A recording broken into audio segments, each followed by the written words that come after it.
Saludos cordiales, quien les habla su instructor, el ingeniero Luis Barbosa, para dar continuidad a esta tercera entrega correspondiente a la resolución de nuestro taller en curso. En este caso vamos entonces a la capítulo 2, que tiene que ver con el diseño concreto armado del sistema de zapatas. Acá hay una nota que vale la pena resaltar. En relación al procedimiento estándar visto en clase, disculpen, nótese que el factor de profundidad no se aplica en este caso, pues la geotecnia ya ha sido resuelta, es decir, ya resolvimos la parte de la geotecnia. Recordemos que en clase teníamos digamos, una forma de realizar el abordaje en el cual teníamos primeramente el predimensionado de la zapata, pero en este caso ya el predimensionado fue hecho en el paso anterior. Por esta razón no vamos entonces a aplicar ningún factor de profundidad eh, como lo habíamos visto en clases. Ahora, por otro lado, no se realiza un predimensionado, pues las dimensiones ya se establecieron en el aspecto 1, ya lo he comentado.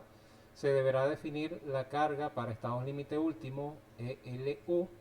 Recuerden que lo que es el diseño como tal ya se trabaja con estados límite último y no con estados límite de servicio. Y básicamente esta sección es un chequeo dimensional de las zapatas ya obtenidas previamente. ¿Cuáles dimensiones? De las dimensiones de 1,20 que hemos pactado en abordar o en adoptar en este caso. Bueno, dicho esto, entonces vamos a retornar a la primera parte. Aquí tenemos entonces el análisis de carga. Lógicamente las áreas siguen siendo las mismas, las cargas permanentes y variables siguen siendo las mismas. Lo único que varía es que ahora la carga permanente va a ser afectada por un factor de 1,2 de mayoración, claro está, y la carga variable va a ser afectada por un factor de mayoración de 1,6, dando como resultado para las zapatas 1, 2 y 3 27 toneladas, 54 toneladas y 108 toneladas respectivamente. Ahora lo que nos toca hacer es abordar uno a uno cada una de las zapatas y su diseño. Para esto iniciamos por la zapata más desfavorable, que es la zapata 3, la concéntrica, con una carga de 108 toneladas. Al ser dividida entre el área de 120, nos queda una, digamos, reacción ficticia de 7,5 kilos por centímetro cuadrado. Luego nos toca entonces ir con lo que es el chequeo. Recordemos algo, las zapatas se van a enseñar conforme a un chequeo, o vamos a realizar en este caso la verificación de las dimensiones de la zapata, de acuerdo a un chequeo por corte, que en este caso es la cizalla unidireccional, y punzonado, que es la cizalla bidireccional. No olvidemos también que deberemos obtener los momentos últimos, que es de donde esencialmente vamos a derivar el acero requerido para dicha zapata. Entonces, en nuestro caso, el momento último nos da, no voy a hacer mayor énfasis o hincapié en estas fórmulas de las cuales se derivan cada uno de los, digamos, valores, debido a que ya es materia ampliamente conocida en clase. Pero el momento último, entonces se tiene la multiplicación de la carga o el esfuerzo ficticio multiplicado por el lado BY o B en este caso, por 140 al cuadrado entre 2 nos da entonces total 720.000 kilos por centímetro. Luego la cizalla unidireccional, para hallarla tenemos que el esfuerzo cortante o la carga de corte en este caso es 7,5 por 120 por 5. Acá es importante notar que tenemos 5 centímetros en lo que representa la C, siendo entonces en el caso anterior recordamos que tenemos la N representada por el 140 y la C en este caso que sería 5 centímetros solamente, puesto que la diferencia entre ambos estriba en la altura útil. Visto de otra manera, vamos a tratar de abordarlo desde otra perspectiva en AutoCAD. Entonces, nótese que acá en AutoCAD, vamos a abrirlo, tenemos cada una de las tipologías, ¿no? Vamos a realizar o a echar un vistazo de forma general a nuestra configuración. Esto es lo que estamos planteando. Estamos planteando zapatas de esquina, zapatas medianeras, que son las que encontramos acá, y la zapata del centro. Todas con unas mismas medidas o dimensiones, que serían 120 centímetros por 120 centímetros, como lo vemos acá. Este es el caso de la zapata de esquina, este es el caso de la zapata medianera. De cualquier manera, este y otros archivos los tendrán a su disposición para su revisión posterior. Y este es el caso de la zapata concéntrica. Entonces, vamos a activar las capas de eje AA11. Este es el que nos arroja el valor de n para nuestra fórmula. El valor de n de 400 centímetros o 440 centímetros, 400 milímetros. En el caso de nuestra zapata, vamos a visualizarlo. Si nos vamos acá, vamos a ver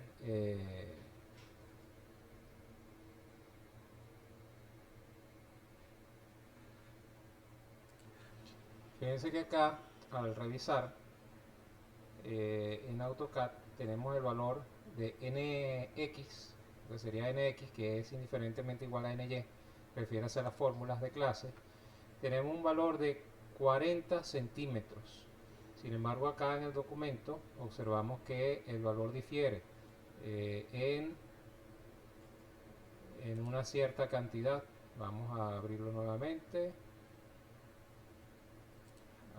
Vamos acá a la clave de corrección. Fíjense que aparece 140. Esto es un pequeño error de tipeo por parte del traductor. Sin embargo, el resultado podemos apreciar acá, por la vía del paréntesis en el manuscrito, que tenemos 7.5 por 120, siendo BY por 40 centímetros. Entonces es la separación o el distanciamiento desde la cara del pedestal hasta el borde de la zapata. Son 40 centímetros, tal cual este resultado son 720.000 kilos por centímetro.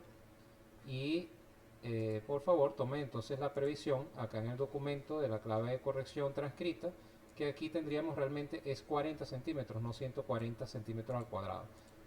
De cualquier forma, el resultado, si es consono y es correcto, de 720.000 kilos por centímetro. Entonces tómese en cuenta este valor de acá, y que corresponde plenamente a lo que les estaba comentando de manera previa.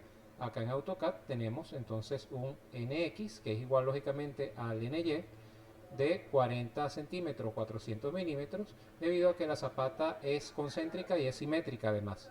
Por esta razón, entonces, tenemos un NY igual a un NX de 80 centímetros, y de allí se desprende que el valor correspondiente a C, es decir, CX, que en todo caso va a ser igual a CY, por la misma razón de simetría, va a ser igual entonces a los 80 centímetros menos la altura útil de la zapata, que es de 35 centímetros. Recordemos que la altura total de la zapata es de 40 y estamos utilizando un recubrimiento de 5 centímetros.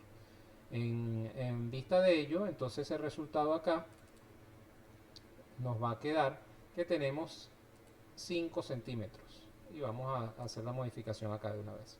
5 centímetros. Serían 80 menos los... serían en total 40 menos, en este caso, los 35. Vamos a hacer la modificación acá. Ahora sí lo tenemos perfecto. Muy bien. Entonces, 5 centímetros sería CX, que es igual a CY, y 35 centímetros sería la altura útil. Estos parámetros serían entonces los que estaríamos manejando acá. Vamos a verificarlo de cualquier manera, y en caso de duda nos podemos referir de todas al documento original, ¿no? Al manuscrito. Vamos a colocarlo acá cerca.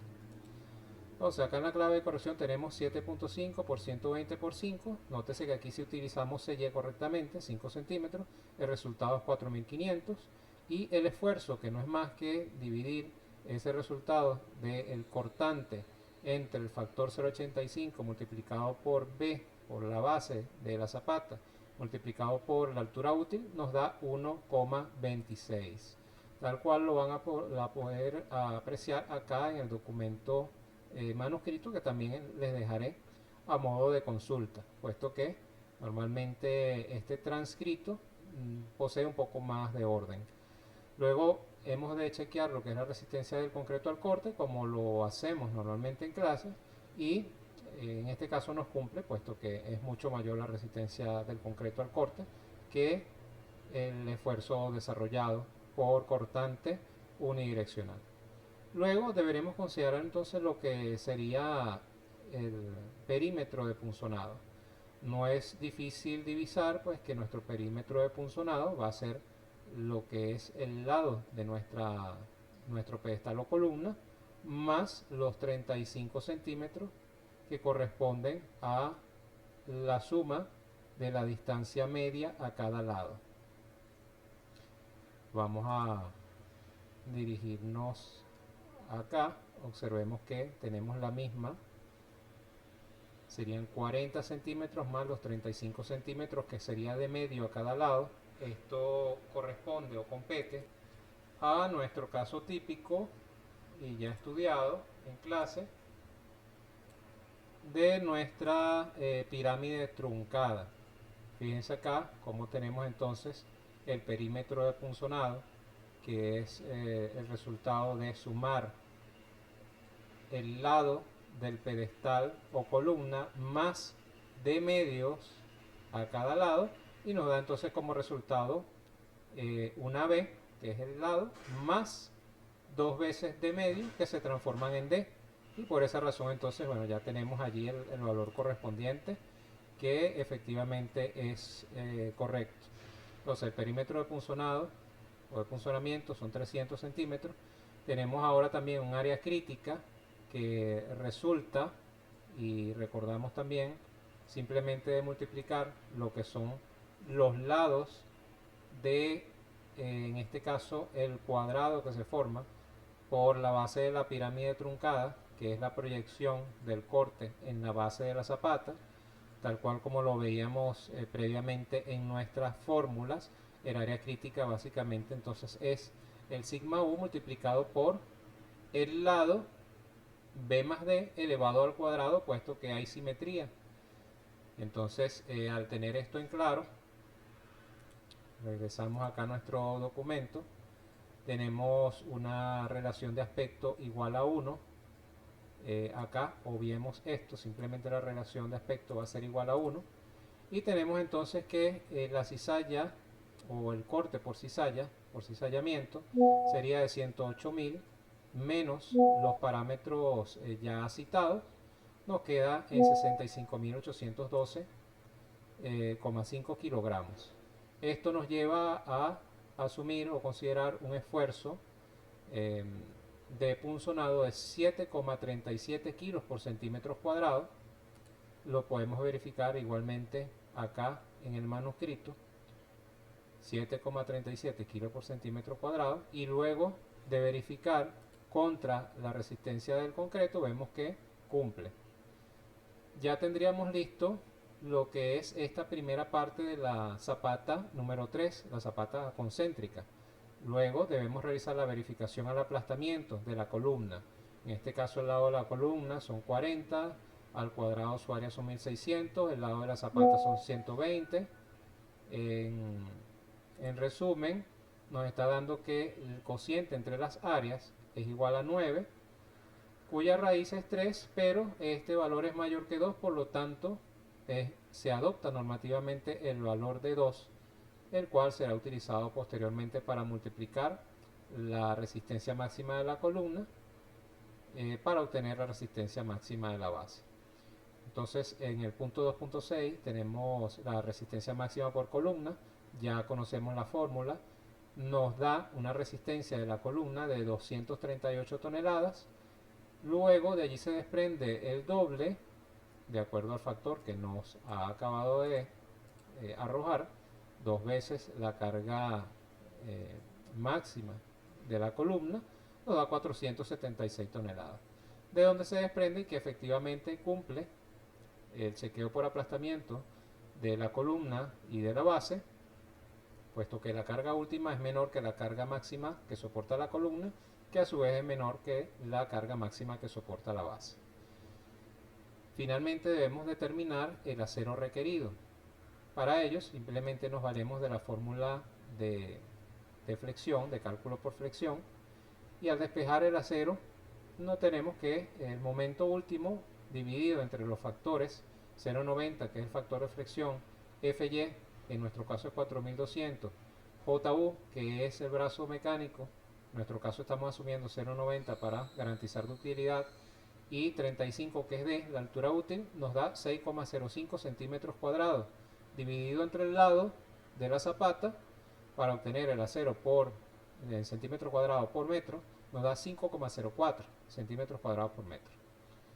Al hacer la comparativa con el acero mínimo, notamos que el acero mínimo es mayor, 7,2 centímetros cuadrados por metro, lo que nos lleva a asumir el acero mínimo como el acero que gobierna.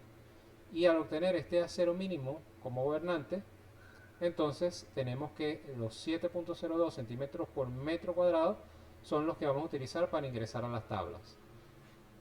Luego del ingreso de la tabla, que ustedes ya están familiarizados, o para lo cual ya están familiarizados, tenemos dos alternativas o dos propuestas por mi parte, que es el uso de phi de media a cada 18 centímetros en dos sentidos, o phi de 5 octavos a cada 25 centímetros en dos sentidos.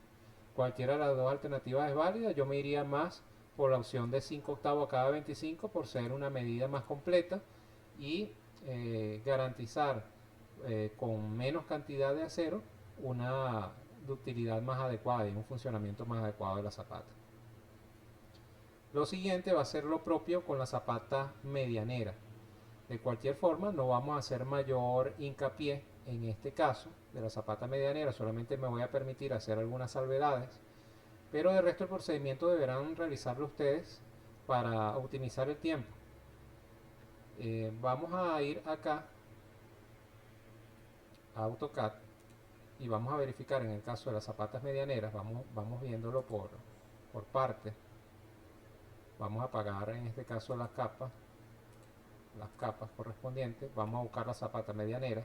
Este es el caso tal vez más intrincado para encontrar lo que son los valores de NC, puesto que hay una asimetría en cuanto a la geometría de esta zapata. Y vemos que, por ejemplo, para el caso de N tenemos una NX y una NY, y esto es porque hay una excentricidad solamente en un sentido.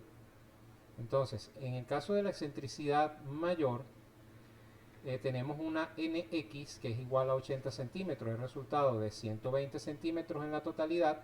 Recordemos que tenemos 120 centímetros menos el lado de la columna o pedestal de 40 centímetros, el diferencial son 80 centímetros. Y NY sigue siendo 40 centímetros, tal cual como en el caso de la zapata concéntrica. ¿Okay? Recordemos que hay una excentricidad, o se aplicó una excentricidad solamente en un solo lado, en una sola dirección, concretamente en X. Bien, tenido esto, vamos a revisar entonces lo que sería el valor de CX y CY. En CY sigue el mismo razonamiento aplicado previamente para CX, pero en sentido opuesto, ¿no? En el caso de CX, aquí lo medimos en cuanto a la X. Acá, en el caso de la medianera, el CY lo estamos midiendo en la dirección o en el sentido de las Y. Y tenemos que ahora CX aumenta a 45 centímetros debido, lógicamente, a la reubicación del pedestal en esa dirección, en la dirección X. Seguimos con una constante D de 35 centímetros, de 350 milímetros, para lo cual se derivan los valores que cito a continuación. En NY permanece en 40 centímetros, igual que la zapata concéntrica, pero en NX, donde ha ocurrido el desplazamiento y por ende ha ocurrido la excentricidad, tenemos 80 centímetros en total. Es el distanciamiento desde la cara del pedestal hasta el borde de la zapata. Ahora, SX va a ser igual a NX, que es 80, menos D, que es 35, para quedarnos entonces en 45 centímetros. Y en el caso de SY tenemos 5 centímetros con un razonamiento análogo al realizado en el caso de la zapata concéntrica. Vamos a irnos a nuestro documento y ya vamos a estar retornando acá. Simplemente lo que quiero es que se vea que estos valores se presentan acá. Pueden chequear de cualquier manera, en el caso del manuscrito, los valores que se tienen. Aquí también les presento una pequeña gráfica, lógicamente hecha a mano casi alzada. Y ven aquí los valores que corresponden: 120 por 45, 120 por 5, y los valores definitivos serían 20.250, que sería la cortante en este caso en relación al eje 1,1, y los 2.250, que serían la cortante en relación al eje 2,2, que sería perpendicular. Entonces les pido que por favor, ante cualquier discrepancia entre lo que es, digamos, la presentación de los valores intermedios, como este caso por ejemplo, refiéranse al manuscrito, ¿no? De resto pueden trabajar con esta versión, que es un poco más limpia si se quiere. Entonces bueno, tenemos acá lo que acabamos de revisar en el documento contiguo. Todo corresponde: 45 centímetros, 120, 3.75, que es nuestra, en este caso nuestra reacción ficticia del suelo, tomando en cuenta la carga correspondiente a esta zapata. Y ya nos restaría entonces hacer los demás chequeos como lo tenemos acostumbrado y previsto. Acá, en cuanto a la cizalla bidireccional, para las zapatas de tipo medianera, me permito hacerla una salvedad, y en relación a la capite 3.4, la cizalla bidireccional, este número reflejado o encerrado en un círculo, que es de 35, va a corresponder a 35 medios y no a 35. Por geometría van a poder notar que es así, y la razón por la cual se los estoy señalando acá. Pero es importante que consideren esto. Y el perímetro de punzonado en este caso va a ser de 190 centímetros. De cualquier forma, queda para su evaluación, y ante cualquier duda, como siempre, permanezco atento y a la orden. En el caso del acero requerido, fíjense que acá si hay un acero importante en X, un acero menor en Y. En todo caso, chequeando también nuestro documento conjunto, fíjense, 12.09 en X. Este 12,09 nos lleva a 10,08 centímetros por metro en el caso de las X, y el acero en Y es de 3,02, que está por debajo del acero mínimo. Entonces, en una dirección, en la dirección X, gobierna el acero de cálculo, y en la dirección Y gobierna el acero mínimo.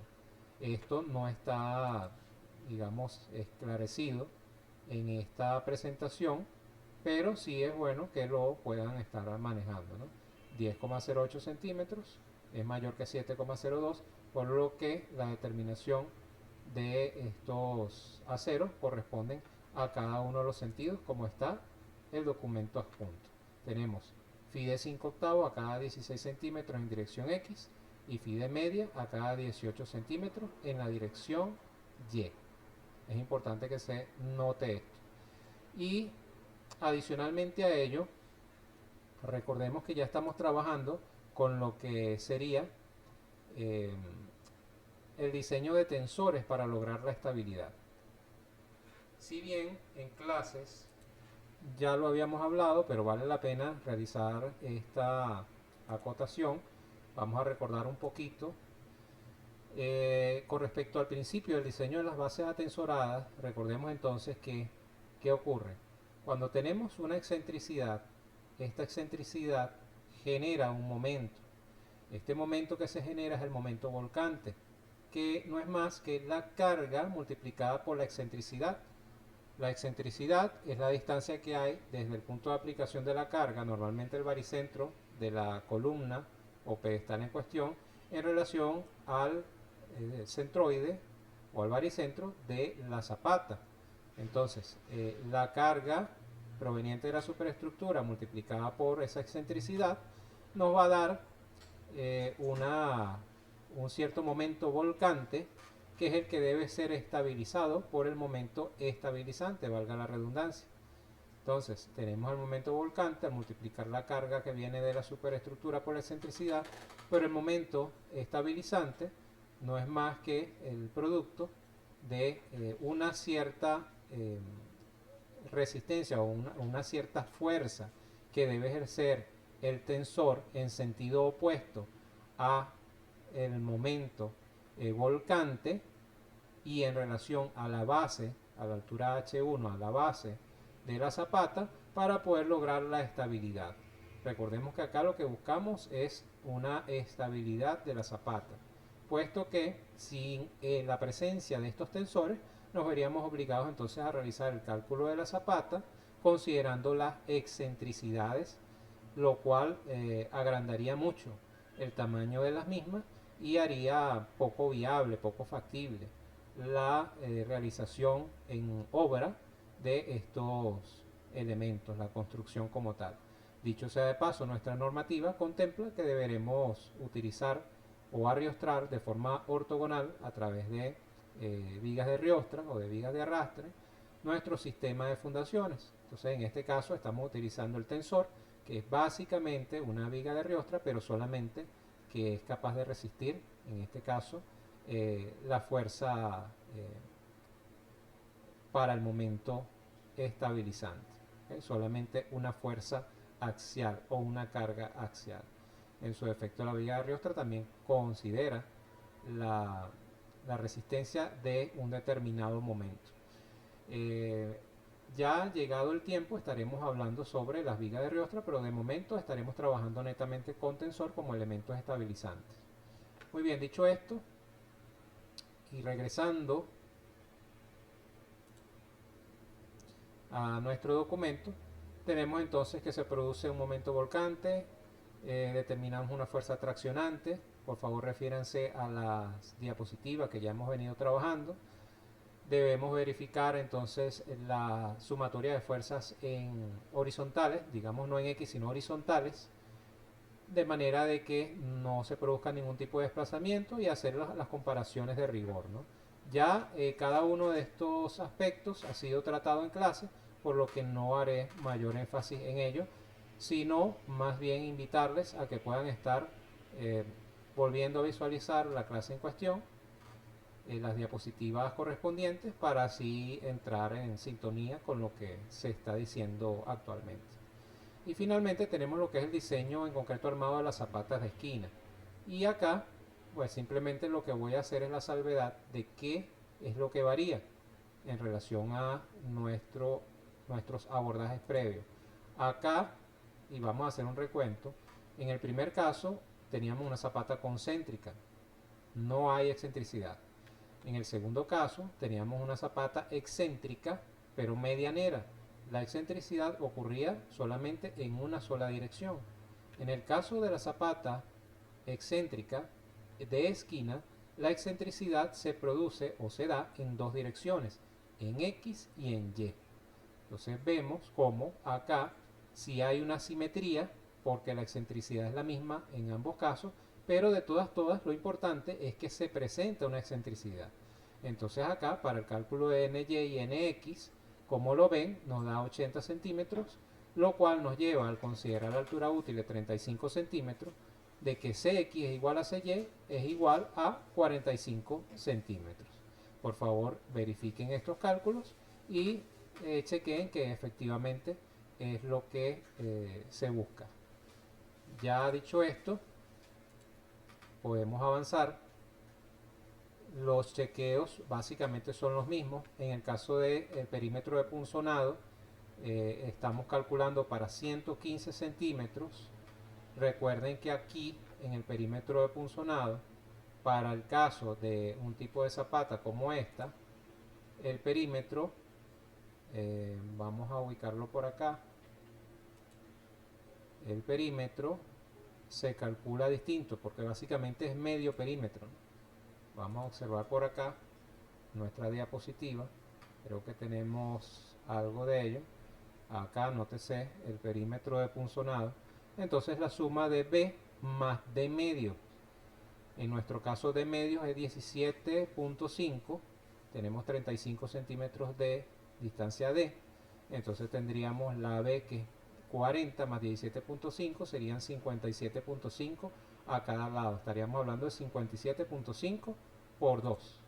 Y ese es el valor entonces que nosotros vamos a estar considerando acá. Nótese que tenemos 40 más 35 medio, que es 17.5, y el resultado vamos a multiplicarlo por 2 porque tenemos solamente dos lados, que son los que están dentro de la zapata.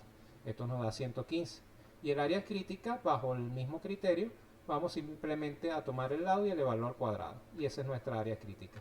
El procedimiento restante es tal cual como lo hemos visto en clase.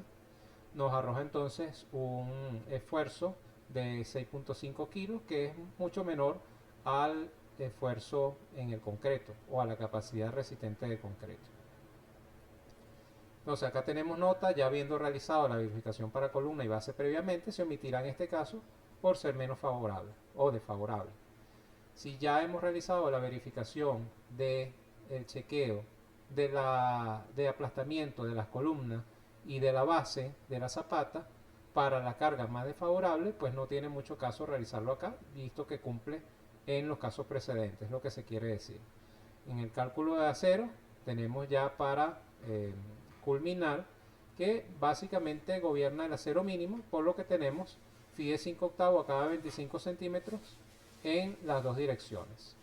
En cuanto al diseño del tensor, tenemos acá que por el criterio de uniformidad se empleará el mismo tensor que el de la zapata tipo 2, que es la medianera, siendo este más desfavorable. ¿Qué es lo que quiere decir? Podríamos haber diseñado el tensor acá, pero siendo las cargas, los momentos de menor magnitud, entonces nos va a llevar a adoptar un tensor más pequeño. Entonces, como no, la idea no es tener diferenciales en tamaños de tensor, vamos a tomar el tensor más desfavorable, que es el de la zapata medianera, y ese sería el que estaríamos utilizando para hipotéticamente plantear nuestro plano, si estuviésemos ya en fase de realización de plano, y digamos que estos serían los de color rojo, serían los tensores, ¿okay? Y serían tensores con las características de los calculados para la zapata medianera, que serían tensores de 40 por 40 con un armado de cabilla o varilla de un diámetro de 1 pulgada. Muy bien, dicho esto, hasta acá básicamente es el abordaje de lo que es la parte teórico práctica a nivel escrito de nuestro taller. Por favor refiéranse, no olviden, a nuestras clases previas a cada una de las presentaciones, las cuales se les han facilitado, al igual que al presente, lógicamente, la información, toda la información dada en esta serie de videos, de manera que pueda estar en claro el procedimiento y de esta forma pueda realizarlo de la mejor manera. Así que hasta acá llegamos con esta parte del abordaje, y en el próximo video estaremos realizando el abordaje en Autodesk Robot del taller en cuestión.